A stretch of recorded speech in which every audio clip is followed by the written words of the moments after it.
Hi friends, அனைவருக்கும் வணக்கம். எல்லோரும் எப்படி இருக்கீங்க? நல்லா இருக்கீங்களா? ரொம்ப கத்தி பேச முடியல, குரல் வலி வந்து சுத்தமாக போயிடுச்சு. 3 நாளாக ரொம்ப படாத பாடுபட்டுக்கிட்டு இருக்கேன். நேற்று வரைக்குமே ஒரு பக்கமாக தான் வலிச்சிக்கிட்டு இருந்துச்சு. விடிய காலையிலேருந்து ஒரு 3 மணிலேருந்து நல்லா ஜுரம், 2 பக்கமே வலிக்க ஆரம்பிச்சிட்டு சுத்தமாக எச்சிலே விழுங்க முடியல. எப்படி அப்படி தான் முழுங்க முடியுது. அந்த புண்ணாக இருக்கா என்னான்னு தெரியல, அப்படியே ஊசி வச்சு குத்துறா மாதிரி இருக்குது. அவ்வளோ ஒரு வலியாக இருக்குது. நானும் 2 நாளாக ஊசி மேலே ஊசி போட்டு ஒன்றும் சொல்லிக்கிற நிலமை இல்லை. இந்த மாதிரி வீடியோ நான் போட்டதும் கிடையாது. ஏன் இப்போ போடுறேன்னா, அதிக பேர் வந்து நம்ம வீடியோ போட்டுமே 1 வாரம் கிட்டத்தட்ட ஆயிடுச்சு, லாங் வீடியோ போட்டு. அதிக பேர் வந்து ஏன் என்னாச்சு, ஒரு வீடியோ போடுங்க நிறைய பேர் கேட்குறீங்க. அதனால ரொம்ப பேச முடியல. இந்த மாதிரி பேசினதும் இல்லையா, கலகலப்பாக நான் பாட்டுக்க பேசிட்டு போயிடுவேன். கவுண்டர்லாம் வரமாட்டேங்குது, ஏன்னா மூளை வேலை செய்ய மாட்டேங்குது. உடம்பு நோக்கியே மூளைலாம் போயிட்டுருக்கு. ஏன்னா ரொம்ப டயர்டாக இருக்கேன். சாப்பாடு பசிக்க மாட்டுது. பசித்தாலுமே வாயில் கஞ்சி ஊற்றுனா கூட தொண்டையை வலிக்குது. என்ன பண்ணுறதுனே தெரில. ஹாஸ்பிட்டல் 2-3 தடவை போயிட்டு வந்துட்டேன். அது என்ன, எனக்கு உள்ள பிரச்சனை என்னன்னா, என்னோடய உடம்பு வந்து அலர்ஜி உடம்பு. அதாவது டேப்லெட்டில் வந்து டேப்லெட்டே ஒத்துக்காது சுத்தமாக. ஊசி தான் போட முடியும். டேப்லெட்டில் வந்து பேராசிட்டமல், அதாவது ஜுர மாத்திரை இருக்கு இல்லையா, அது மட்டும்தான் போடுவேன். பாக்கி எந்த மாத்திரையுமே ஒத்துக்காது. அலர்ஜி வந்துடும். அலர்ஜினா டேப்லெட்டை முழுங்கின உடனே உதட்டை சுற்றி வந்து அப்படியே தண்டிப்பு வந்து அனுமன் வாய் மாதிரி ஆகிடும். அதெல்லாம் வந்து 3-4 தடவை அந்த அட்டம் பண்ணி ஃபுல்லாக அது சரியாகவே 6-7 மாதம் ஆகிடும். அதனால் இப்போல்லாம் சுத்தமாக என்னோடய உடம்பை பார்த்துக்கிறது தான் என்னோடய வேலையாக இருக்கும். சளி பிடிக்காமல் பார்த்துக்கணும், ஜுரம் அடிக்காமல் பார்த்துக்கணும். ஏன்னா நார்மல் உடம்பாக இருந்தால் நம்ம டேப்லெட் போட்டால் சரியாயிடும். அதனாலேயே நான் வந்து கண்ட்ரோலாக இருப்பேன். உடம்பு சரியாக ஆகணும், எதுவும் பண்ணிடக்கூடாது அப்படின்ட்டு. இது எப்படி வந்ததுன்னே தெரியல. எல்லாத்துக்கும் காரணம் என் புருஷர் தான். என்னென்னா, ஃபஸ்ட்டு தடவை வந்து அத்தைக்கு வந்துச்சு அந்த மாதிரி த்ரோட் பெயின் வந்து ஜுரம் அடிச்சிச்சு. அதுக்கப்புறம் அவங்கள போய் ஹாஸ்பிட்டலில் காட்டி அவங்களுக்கு நிறையா மாத்திரைலாம் கொடுத்தோன்னா அவங்களுக்கு சரியாக போயிடுச்சு. அதுக்கப்புறம் வந்து என் புருஷருக்கு வந்துச்சு. அவங்களாம் வந்து கொடுத்து வச்சவங்க நல்ல நல்ல மாத்திரை போடுறாங்க, சரியாயிடுது. நான் என்ன பண்ணுவேன், 2 பக்கமும் குத்தி வீங்கி போய் மல்லா கடிச்சு கிடக்குறேன். சுத்தமாக முடியல. இப்போ வந்து காலையில் 3 மணிக்கு ஜுரம் அடிச்சிச்சா, அது பவரான பேராசிட்டமல் போட்டேன்னா, அது என்னென்னா காலையிலேருந்து மயக்கமாக வருது. நான் பார்த்துக்கலினாலும் நம்மளை எந்த விதமான உபத்திரமும் பண்ணக்கூடாது, சிவனேன்னு கிடப்பேன். காலையில் ஏந்திரிச்சேன், 7 மணிக்கு ஏந்திரிச்சேன். பசங்களுக்கு இது மாதிரி குஸ்கா மாதிரி பண்ணி கொடுத்துருவோம் அப்படின்ட்டு ஏந்திச்சேன். வெங்காயம் எல்லாம் கட் பண்ணி வச்சுருந்தாங்க. டக்குன்னு வந்து குக்கரில் மட்டும் வச்சுட்டு பாப்பாவுக்கு தலையை மட்டும் பின்னி விட்டுட்டேன். அதோடு என்னை விட்டுருந்தா கூட நான் பாட்டிலே சிவனேன்னு வந்து தினமாக விதி வந்து போனோமான்னு கடந்திருப்பேன். என்னது, மணத்தக்காளி இலையை பறித்து கொதிக்க வச்சு கொடுக்குறேன்னு சொன்னாங்க. சரிங்க அப்படின்னு சொல்லிட்டேன். வயிறு புண்ணுக்கு, தொண்டை புண்ணுக்குலாம் சரியாக போகுன்ட்டு. அதை நான் போடும்போதே கவனித்த மணத்தக்காளி இலை, புதினா கொத்தமல்லிலாம் எதுக்கு புதினா கொத்தமல்லிலாம் எதுக்கு போடுவாங்க? மணத்தக்காளி சூப்பு மாதிரி வெதுன்னு வயிற்று புண்ணுக்கு, தொண்டை புண்ணுக்கு குடிக்கிறது. புதினா கொத்தமல்லிலாம் யாராவது போடுவாங்களா? புதினா கொத்தமல்லி, ஜீரகம், பெருஞ்சீரகம், மிளகுத்தூள் இருந்துச்சு. அதில் மிளகுத்தூள், மிளகுத்தூளா 4 மிளகுலாம் இல்லைங்க. ஏற்கனவே நான் எரிச்சலில் கிடக்கிறேன். இதில் வந்து மிளகள்ளி போட்டு சரி அப்படியே வடிகட்டி கொடுத்துருந்தாலும் அந்த இலையை 2 தின்னுட்டு அந்த சூப்பையாவது குடிச்சிருப்பான். அதை போட்டு மிக்சியில் போட்டு அடித்து தடன்னு வாந்தி எடுத்தா மாதிரி அதை யார் குடிப்பா? இல்லை என்னை பார்த்துக்கிறேன்னு இது பழி வாங்குற நேரம்னு நினைக்கிறேன். தடன்னு ஒரு டம்ளர் ஃபுல்லாக குடின்னு காலையிலே மொத்துனா எனக்கு அழுவலும் வருது. என்னை பார்த்துக்க வேணாம், நான் பாட்டிலே கிடக்கிறேன், என்னை பார்த்துக்க வேணாம். சரி அதோடு போயிட்டா டாக்டர் சொன்னாங்க, தண்ணி வெந்நீர் வச்சு உப்பு போட்டு அந்த தொண்டைக்குழியில் படுற மாதிரி ஆட செய்வாங்களே, அந்த மாதிரி பட்டு குடிச்சு கொப்பளிங்கம்மா அப்படின்னாங்க. இதோ தான் இருக்குது காலை பச்சை தண்ணி மாதிரி. இங்கே பாருங்க என்ன கலரில் இருக்குது பாருங்க. மஞ்சத்தூளை குழன்னு அதில் போட்டு இந்த சொம்புக்கு 2 கை இப்படி உப்பு போட்டு வாயில் வச்சோன்னே காலையிலே வாந்தி. அந்த மஞ்சத்தூள் குழப்புக்கும் அதுக்கும் அப்படி ஒரு வாந்தி. அது முடிஞ்சிருச்சா. அடுத்தது தூதுவளைக்கு வந்து இத்தினோண்டு தூதுவளை, அதுக்கு 1 லிட்டர் எண்ணெயை ஊற்றி அந்த தூதுவளைக்கு தொட்டுக்க வந்து அவிச்ச முட்டை. இங்கேவே முடியல, கொஞ்சோண்டு தின்னா அது அப்படியே திருப்பி வாந்தி வராமல் இருந்ததுன்னா அப்படியே வச்சுட்டேன்.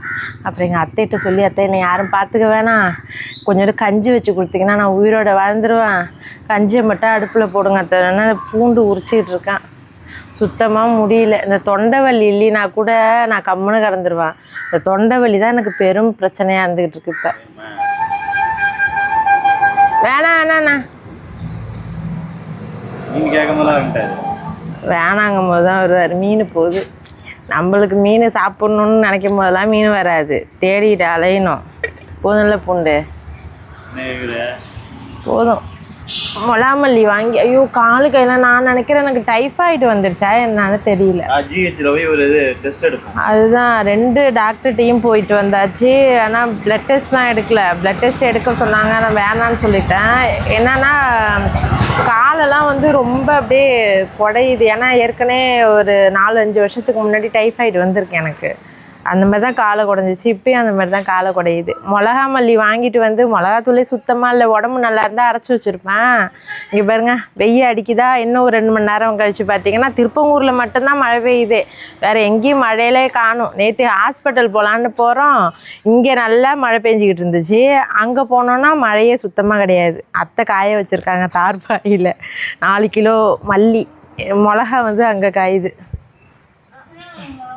இந்த வெயிலே காஞ்சிடும்லங்க, காஞ்சிடும். இந்த வெயில் போதும். நான் நேற்றையே மிளகாத்தூள் இல்லைன்னு அப்படியே வாங்கி அரைச்சிடுவோம்மா அப்படின்னு தான் பார்த்தேன். அப்புறம் கடைக்காரே சொன்னார், இல்லைம்மா மழை நேரமாக இருக்குது, ஒரு காய போட்டுட்டு அதுக்கப்புறம் அரைங்க, மிளகாலாம் ஒரு மாதிரி வதக்குன்னு இருக்கும். நாங்கள் தாருக்கு பாருங்கள். இது மட்டும் இந்த தூள் ஜாமெல்லாம் இருக்குல்ல, மிளகு ஜீரகம் அதெல்லாம் மட்டும் எடுத்து கொடுத்தேன். இடித்து போட்டிங்களா? எது இதில் காயுது பாருங்க, தரை ஈரமாக இருக்கணும். ஒரு கட்டில் ஒன்று வாங்கணுங்க, நாடா கட்டில் இருக்கும்ல, அதுதான் நல்லா சூடாக இருக்குது. பழைய தாமலத்தில் வைக்க வேண்டியதானே? புதுசாக இருக்குது, புதுசாக இருக்குது, பெருசாக இருக்குல்ல. ஈய தாமலத்தில் வச்சா நல்லா காயும். இந்தாங்க, வீடே ரொம்ப ரணப்பொடூரமாக கிடக்கு. தண்ணி கொஞ்சம் ஊற்றணுமாத்த? எவ்வளோ போட்டிங்க அரிசி? சரி சரி. பூண்டு, வெந்தயம், அரிசி சும்மா நார்மல் அரிசி தான், அப்படியே போட்டு கொஞ்சமாக தண்ணி ஊற்றி ஒரு 5 விசில் வச்சுட்டா நல்லாயிருக்கும். உடம்பு சரியில்லைனா இந்த கஞ்சி தான் கொஞ்சம் நல்லா இருக்கா மாதிரி டேஸ்ட்டாக இருக்கும். சாமி, ஐயோ ஆண்டவரே. அத்தை மிளகு போட்டுமான்னு கேட்குறாங்க. அத்தை மிளகு போடலாமா? ஐயோயோ கடவுளே, அம்மாவும் பிள்ளையும் போடலாமா? இதோட தட்டி போடணுமா அத்தை? தொண்டெல்லாம் எரியுது அத்தை. குக்கர் மூடி. ஆமாம் வேகட்டும், வெந்தால் தான் என்னால் கொஞ்சம் குடிச்சிட்டு தெம்பாக உட்கார முடியும். வாங்க. குடிச்சிட்டு வரேன், தாங்கல பாடி. இந்த ஏதாவது குடித்தாதான் ஊசி போட்டாலும் நம்மளுக்கு கேட்கும், இல்லைன்னா தலையை சுற்றுது எனக்கு.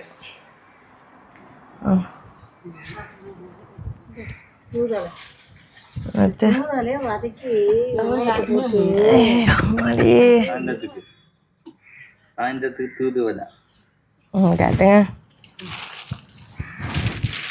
இது ரொம்ப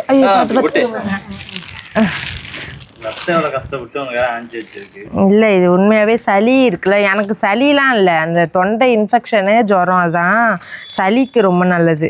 இதுக்கு நடுவில் வந்து முள் இருக்கும், இந்த கத்திரிப்பூ இருக்குல்ல அந்த கலரில் பூ பூக்கும், நடுவில் முள் இருக்கும். அது அப்படியே இப்படியே கிள்ளி இப்படியே எடுப்பாங்க. எடுத்துகிட்டு வெறும் நல்லெண்ணெய் சின்ன வெங்காயம்லாம் போட்டு நல்லா வதக்கி சாப்பிடுவாங்க. எனக்கு கொடுத்தாங்க, என்னால் திங்க முடியல, வச்சுட்டேன். அது வந்து எங்கள் அத்தை சாப்பிட்டாங்க. நாங்கள் அதாவது எதையுமே வீணாக்க மாட்டோம், பேஷண்ட்டுக்கு கொடுத்தா கூட நாங்கள் தின்னோம். அம்மா வலிக்குது அம்மாடி. இது ஃப்ரிட்ஜில் வச்சுருக்கத்த. இதெல்லாம் வந்து அம்மாட்ட போகுது, இந்த வெண்டைக்காய், முருங்கைக்காய் அதெல்லாம். அம்மா வந்து எங்கள் வாசல்லையே வச்சு விற்க சொல்லிட்டோம். ஏன்னா எவ்வளோ தான் நம்மளும் கொடுத்துக்கிட்டு எவ்வளோ தான் சாப்பிட்டுக்கிட்டு இருக்கிறது. இன்னும் நிறையாவே இருக்குது. அதனால் கட்டி கட்டி கொடுத்தா 3 காய் 10 ரூபா 20 ரூபா அந்த மாதிரி கொடுத்துக்கிட்டு இருக்காங்க. வெண்டைக்காய் வந்து 1/4 கிலோ 20 ரூபாயா? முந்தா நேத்தி கொடுத்ததுக்கு 1/4 கிலோ 20 ரூபான்னாங்க. ஆனால் வெண்டைக்காய் செடி போடுறது அவ்வளோவுமே நல்லது. வாரத்துக்கு 2-3 தடவை பறிக்கிறோம் நாங்கள். எப்படி தான் அதுலேருந்து முளைக்குதுன்னே தெரில. இப்போதான் 2 நாளைக்கு முன்னாடி தான் பறித்தோம். அடுத்தது இப்போ இந்த அளவுக்கு பறிச்சிருக்கோம். இது 1 கிலோ இருக்காது, 2 கிலோ இருக்குமா? பரவாயில்ல. இதில் அப்படியே ஜிஹெச்லேயாவது ஒரு ஊசி போட்டு வரேன். கொஞ்ச நேரம் இந்த கபசூர குடிநீர் கொடுப்பாங்க. காலையில் தான் போகணும். இப்போ கொடுக்க மாட்டாங்களா? இல்லை நம்ம வாங்கி குடிக்கலாம். பொடியா? அவங்க கேட்டு பார்த்தா நாட்டு மருந்து இதில் கேட்டு பார்த்தா கொடுப்பாங்க. கபசூர குடிநீர்னு கொடுப்பாங்க ஹாஸ்பிட்டல்லையே, ஜிஹெச்சில். அது கொஞ்சம் வாங்கி ஊசி தான் போடணும். ஐயோ ஆண்டவா, 2 பக்கமும் கல்லூருண்ட மாதிரி இருக்குது. சிரிப்பாக பாருங்க, 2 பக்கமும் கல்லூருண்ட மாதிரி இருக்குது. திருப்பியும் அதிலே குத்துறாங்களா எதில் குத்துறாங்கன்னு தெரில. ஏதோ குத்திக்கிட்டு வருவோம்.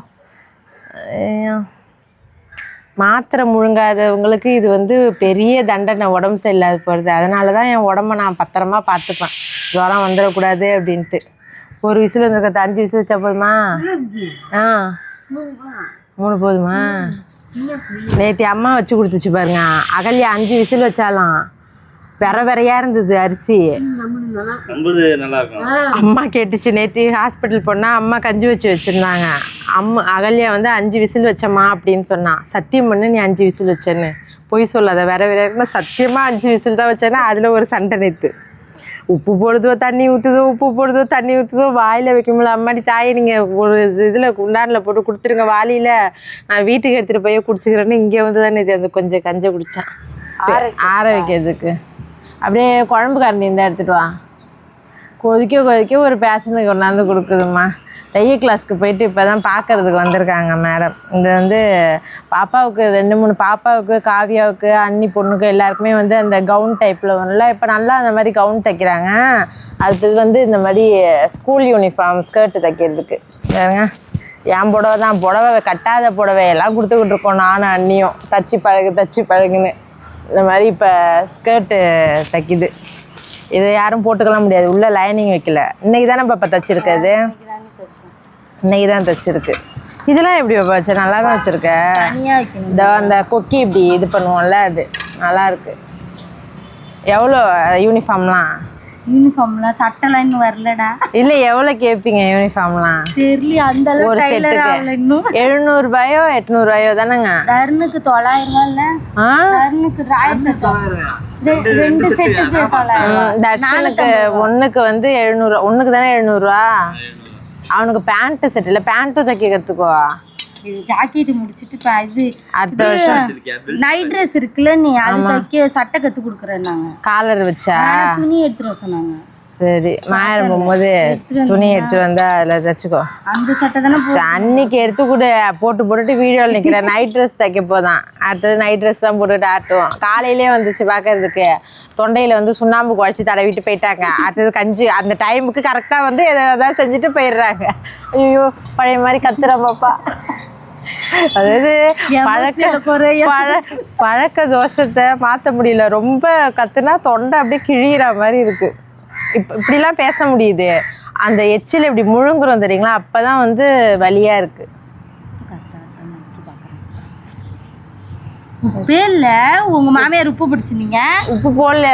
அதை இப்படிதான் அந்த காலையில இருந்து இந்த மாதிரிலாம் கொடுத்துதான் எனக்கு கொள்றாங்க. 2-3 நாளாகவே என்னோட ரொட்டீன் வந்து இப்படியே தான் போயிட்டுருக்கு. இதில் லாக் வீடியோ போடுங்கன்னா என்ன பேசுகிறதுனே தெரியல, என்ன எடுக்கிறதுனும் தெரியல. வாய் இருந்தாலாவது நல்லா இருந்தாலாவது ஏதோ ஒன்று பேசி எப்படியோ வீடியோ எடுத்துருவேன். ஃபுல்லாக வந்து ரொம்ப டயர்டாக இருக்கிறதுனால அப்படியே தலையை சாய்ச்சி படுக்க தான் தோணுது. உங்களுக்கு ஏதாவது டிப்ஸ் ஏதாவது தெரிஞ்சால் சொல்லுங்கள். ஏன்னா வந்து ஆஸ்பத்திரி போங்கன்னு மட்டும் சொல்லாதீங்க. 2 நாளாக நான் வீங்கி போய் கிடக்குறேன். ஆஸ்பத்திரியும் போக முடியல. ஊசி மேலே ஊசி போட்டுக்கிட்டு இருக்கேன். இந்த தொண்டை வலி போகிறதுக்கு மட்டும் ஏதாவது கஷாயம் ஏதாவது வச்சு குடிக்கிறதா இருந்தால் குடிங்க. அது வந்து இல்லை காலையில் சொன்னாங்க மலைவேம்பு இருக்குல்ல, மலைவேம்பு அரைச்சி கஷாயம் பண்ணி கொடுக்க போகிறாங்க. குடிக்கிற அளவுக்கு கலந்துருக்கோம் குடிங்க. அந்த தொண்டை வலிக்கு ஆண்டவரே உப்பு எடுத்துருவாருண்ணா. நீ இதுல ஊத்துறதுக்கு கேட்டா நீ வெந்நீரையே திருப்பி எடுத்து வந்து குடுக்குறிய. மயக்கம் வருதுடா. காலையில இருந்து ஒண்ணுமே இறங்காம வயிறு வந்து அப்படியே டொப்பக்கடின்னு கிடக்கு. அது குடிங்க, தொண்டைக்கு இதமா இருக்கும். தொண்டைக்கு இதமாக இல்லை, புண்ணுல வெந்நீரை ஊற்றினா எப்படி இருக்கும் அந்த மாதிரி இருக்குது நீங்கள் கொடுக்குறது. அண்ணன் தங்கச்சி அம்மாக்கள் 2 அம்மாக்களுமே இதில் வந்து மிளகு போட சொல்கிறாங்க இந்த கஞ்சியில். புண்ணு கொஞ்சம் ஆறணும்னா அதெல்லாம் ட்ரை பண்ணலாம்.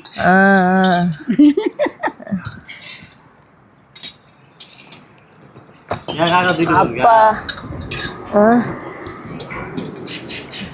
பச்சை தண்ணியை ஊற்றினாலாவது கொஞ்சம் குடிக்கலாம். வயிற்ற பசிக்குதுன்னு சொன்னா இல்லை கொஞ்சோண்டு ஊற்று. நம்ம வீட்டு சாண்டிக்கு போடுங்க. சீ சுடுதா ரொம்ப கொஞ்சம் தான் கிட்ட. ஐயோ கடவுளே, உயிரோட கொண்டு உப்பு அள்ளி போட்டு உப்பு வைக்குது. கடவுளே, குடும்பத்துல உடம்பு சரினா கூட நிம்மதியா இருக்க விட மாட்டாளோ. கஞ்ச சேர்க்க தண்ணியும் ஊத்துது, அதை பசிக்குதுன்னு கேட்டா.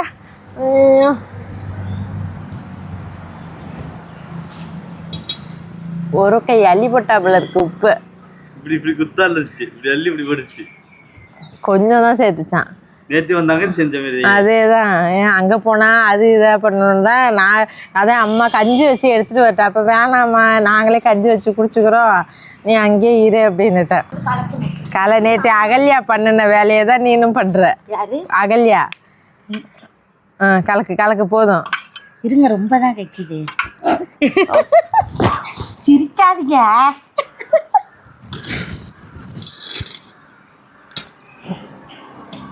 போதுண்டா, இருங்க நான் ஃபஸ்ட்டு செக் பண்ணிக்கிறேன்.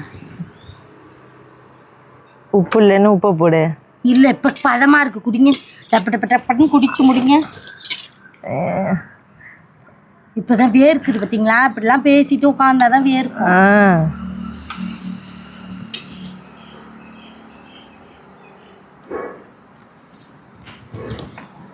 கஞ்சி தண்ணியா, கஞ்சி தண்ணி மாதிரி சோறா. அப்புறம் தண்ணியாக குடிச்சிங்கன்னா என்ன தெம்பு கிடைக்கும்?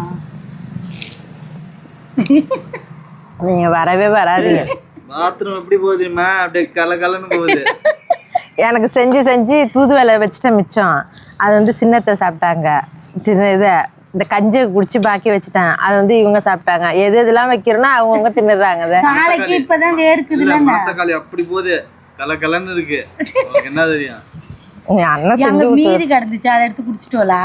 என்ன கன்றாவே தெரியல. எதுவுமே இருந்தாலும் வீணாலாம் போகாது. பச்சளையா இருந்தாலும் கரைச்சி குடிச்சிடுறது. சுண்ணாம்பு நைட்டும் தடவுங்க. சுண்ணாம்பு கேட்கும்னா இப்போ வந்து ஒன்றும் கிடையாது. இப்போ ஜுரம்லாம் இல்லை, இந்த வலி மட்டும் எனக்கு போயிடுச்சுன்னா கொஞ்சம் பரவாயில்லாமல் இருக்கும்.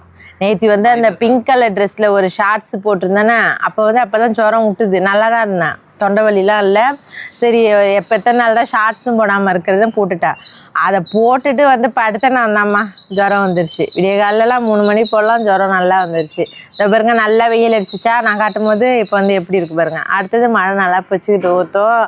சரி ஓகே, இப்போ இந்த வீடியோ முடிச்சுக்கிறேன். இந்த வீடியோ உங்களுக்கு கண்டிப்பாக பிடிக்காது, ஏன்னா நானே சொங்கி மாதிரி தான் உட்காந்துருக்கேன், பேசவும் முடியல. ஏதாவது வீட்டுக்கு யூஸ் ஏதாவது குறிப்புகள் இருந்தால் சொல்லுங்கள், அதையும் இதையும் கொதிக்க வச்சு குடிச்சு பார்க்குறேன். நீங்கள் நான் கமெண்ட்டில் பார்த்துட்டு நானே செஞ்சு குடிச்சுக்கிறேன்.